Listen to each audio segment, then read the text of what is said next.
जय Shri Radhe Krishna. I hope आप सब बहुत अच्छे होंगे। चलिए भक्ति योग को आगे बढ़ाएंगे कि श्री कृष्ण क्या कहते हैं सब कहेंगे। तो यहाँ पर श्री कृष्ण बता रहे हैं कि आखिर जो निर्विकार जो कि परम ब्रह्म की उपासना करते हैं, निर्गुण निराकार की उपासना करते हैं, तो यहाँ पर श्री कृष्ण बता रहे हैं कि किस तरीके से अगर कोई निर्गुण निराकार को प्राप्त करना चाहता है तो उसे किस तरीके से सारी विधि को करना चाहिए। तो यहाँ पर श्री कृष्ण कहते हैं, ये तु अक्षरम अनिर्देश्यम अव्यक्तम पर्युपासते सर्वत्रगम अचिन्त्यम च कूटस्थम अचलम ध्रुवम सनित्यमे इंद्रियग्रामम सर्वत्र संबुद्धया ते प्राप्त वनन्ति माम एव सर्वभूत हिते रतः। यहाँ पर भगवान ने कहा कि अगर कोई प्राप्त करना चाहता है उस निराकार ब्रह्म को, तो यहाँ पर श्री कृष्ण कहते सबसे पहला कार्य उसे क्या करना है।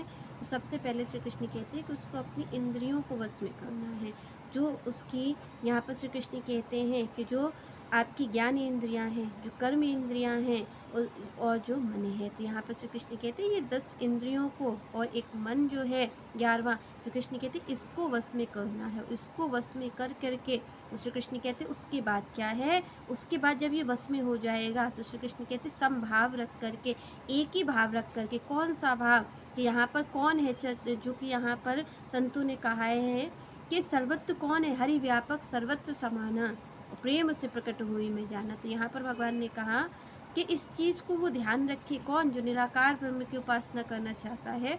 तो श्री कृष्ण कहते हैं पहली बात ये है कि सबसे पहला कार्य उसे ये करना है कि अपनी इंद्रियों को वश में करना है। तो श्री कृष्ण कहते हैं दूसरा कार्य ये है कि उसको समभाव रखना है, समभाव, समदृष्टि, समदर्शी होना चाहिए। श्री कृष्ण कहते हैं वो ऐसा ये न समझे कि वो मनुष्य में तो भगवान का दर्शन कर रहा है और पशु पक्षी में नहीं कर रहा है, उनसे घृणा कर रहा है। तो श्री कृष्ण कहते हैं ऐसा नहीं होना चाहिए, वो समदर्शी होना चाहिए। वो समदर्शी कैसा कि वो मेरा ही, वो आवरण का दर्शन ना करे। यहाँ पर श्री कृष्ण कहते हैं मेरा ही दर्शन करे, आवरण का दर्शन ना करे, तत्व का दर्शन करे। यहाँ पर श्री कृष्ण ने कहा क्योंकि वो तत्व को ही प्राप्त करना चाहता है, क्योंकि वो कोई यहाँ पर आप देखें कि श्री विग्रह की पूजा नहीं करता है, वो उस परम तत्व की प्राप्ति करना चाहता है। तो श्री कृष्ण कहते हैं उस परम तत्व की प्राप्ति तक तो वो तब पहुँचेगा जब वो इस संसार में भी उस तत्व का ही दर्शन करेगा। सबसे पहले श्री कृष्ण कहते हैं कि उसे समदर्शी होना चाहिए, वो हर जगह वो आवरण का दर्शन ना करे। क्योंकि यहाँ पर आप और हम देखते हैं कि लोग आवरण का ही दर्शन करते हैं। अगर कोई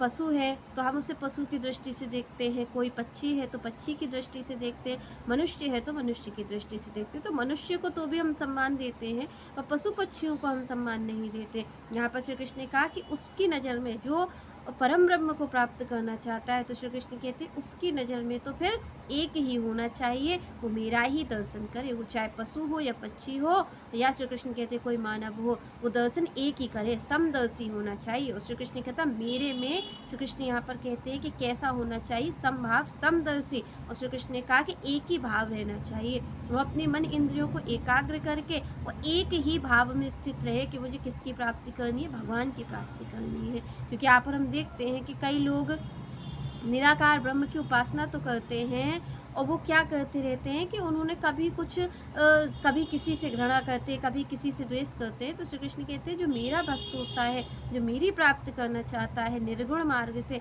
श्री कृष्ण कहते हैं उसको तो फिर समभाव होना चाहिए। उसे ना किसी से राग द्वेष होना चाहिए, ना किसी से उसको यहाँ पर प्रेम होना चाहिए, ना घृणा होनी चाहिए, ना उसको यहाँ पर सुख में बुद्धि होनी चाहिए, ना वो क्या कहते हैं बुराई को दूर रखे, ना ऐसा हो कि वो दुख में विचलित हो जाए या सुख में आनंदित हो जाए। तो श्री कृष्ण कहते हैं उसको एक ही भाव में स्थित रहना चाहिए, वो एक ही भाव में स्थित रहे। श्री कृष्ण कहते हैं जो इस मार्ग से, निर्गुण मार्ग से भी जाता है, तो श्री कृष्ण कहते हैं अंत में वो मुझे ही प्राप्त करता है। चलिए नेक्स्ट चर्चा हम नेक्स्ट वीडियो में करेंगे। तब तक के लिए जय श्री राधे, जय श्री कृष्ण।